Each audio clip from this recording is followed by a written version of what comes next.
Local families getting the help they need. How a day of sharing brought one community together. Plus, more trouble for Boeing after dozens of people were injured on a flight from Australia to New Zealand. The technical event that threw passengers around the cabin. Plus, a first alert for rain chances later this week, timing out those showers as Mountain News First at 4 continues. Mountain News First at 4 continues. In Pulaski County, community members in need were able to stock up on supplies courtesy of Sharing Day. WYMT's Jack Dimler has more from God's Food Pantry in Somerset. An abundance of supplies and beautiful weather leads to the perfect combination for sharing with the community. God's Food Pantry hosted a sharing day where community members can come pick up bread, milk, and even clothes.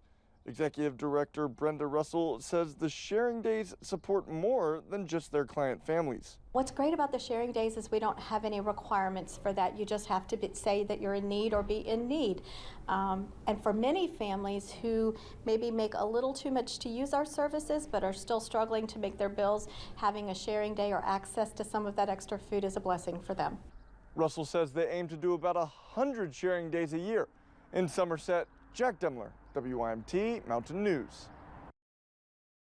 Jack, thank you. Along with Sharing Days, God's Food Pantry is kicking off a canned food drive. We'll have more about the ways God's Food Pantry is helping tonight at 6.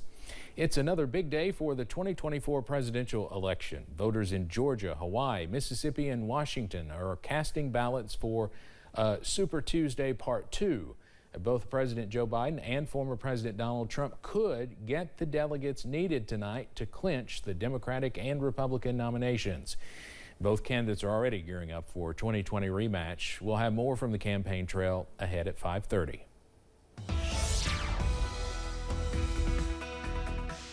Well, your plans this Tuesday afternoon are looking to be really nice as we are tracking some more nice and sunny weather. Here's a live look from the WYMT studios. And as you can see, we are dry under some blue sky and that current temperature is sitting at 64 degrees. So we are tracking some really nice conditions across our region. Sitting at 67 for Irvine, 66 in Jackson, and 65 over in Pikeville, also in London at this hour. So again, we are well above average for the middle of March and not a drop on first alert pinpoint Doppler, all thanks to high pressure that is sitting over portions of northeast Tennessee. So we are tracking some more high pressure as we go into this evening. So as a result, we are dry. Most of us are dry also tomorrow, but rain chances are set to increase as we go into the second half of your work week. Higher rain chances by late Thursday, also on Friday. Those temperatures also stay well above average. We top out in the upper 60s to lower 70s tomorrow, middle to upper 70s on Thursday, and more 60s as we go into this weekend. But another first alert for some much cooler air as we kick off the spring season.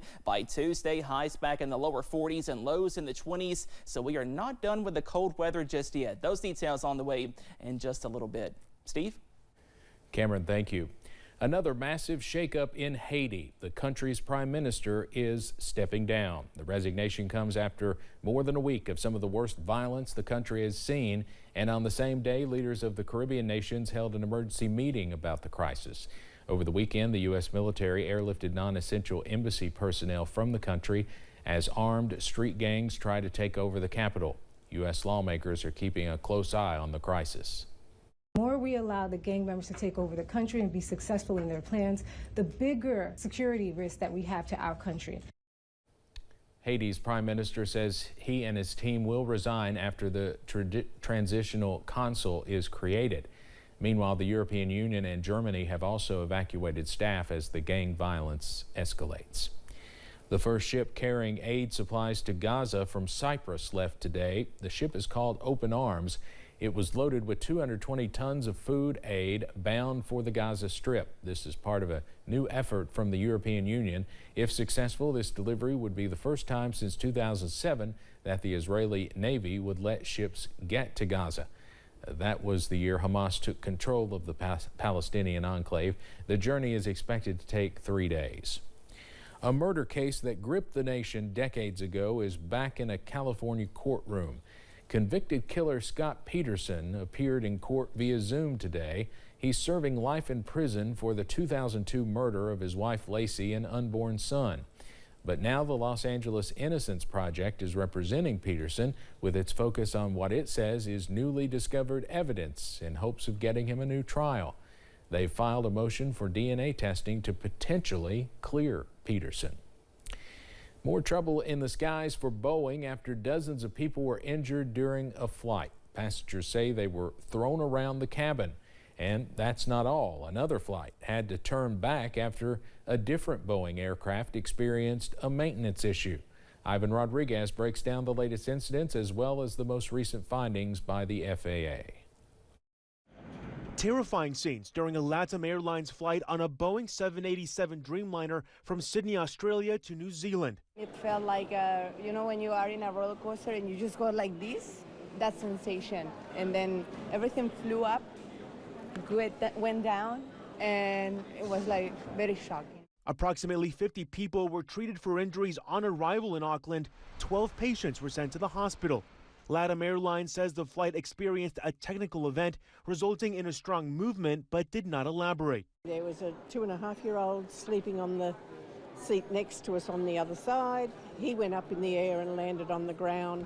Then, just 2 hours into a United Airlines flight from Sydney to San Francisco, a different type of Boeing aircraft had to turn back after experiencing a maintenance issue in the 5th emergency for the carrier over the last 7 days.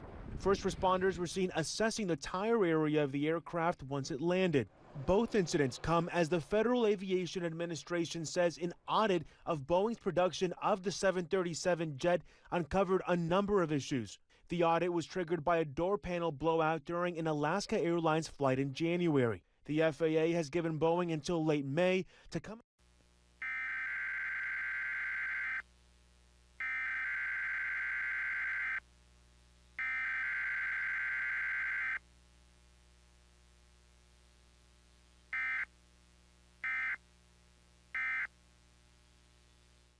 In full swing, but after deadly violence last year, leaders in Miami Beach are taking controversial steps to keep people safe. That includes DUI checkpoints, bag checks, blocking off parking, liquor stores closing at 8 p.m., and access to the heart of South Beach ending at 6 p.m. The Miami Beach Police Department has activated its entire police force along with help from 18 other agencies. They say it's not about driving everyone away, just those looking to cause trouble. We want you to come. We have a tourist-based economy. Come, bring your friends, bring your relatives, come, but have a good time. But you gotta be. It's quite what I thought it was going to be coming down here, but I think that can be okay. Not everyone is a fan of the changes. Business owners in Miami Beach say they feel the measures are negatively impacting them. Officials say that's the price to pay to keep things safe. Coming up on First at 4, most new cars have all kinds of fancy technology to boost safety on the roadways, but is it doing enough to keep drivers safe? Plus, high pressure will control the forecast in the short term, but rain chances are back by Thursday and Friday. Those details after this break.